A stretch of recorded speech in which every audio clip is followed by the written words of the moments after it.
Hej og velkommen til dagens video.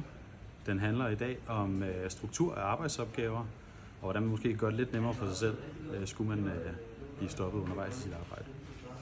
Det jeg har med til jer i dag, jeg har lavet en lille tegning inde i PC Schematics af en relæstyring, og vi skal prøve at følge den. Så vi skal gå fra vores plus over i vores stopknap nummer 1 og vores stopknap nummer 2. Så jeg starter lige med, jeg har lige snydt lidt hjemmefra, ligesom man gør i et tv-køkken, og lige lavet lidt forarbejde her. Jeg kan se, at vi skulle have den fra vores plus, det har jeg gjort her. Den ledning, den har jeg sat fast, så jeg krydser den af, så jeg kan se, hvor langt jeg er kommet.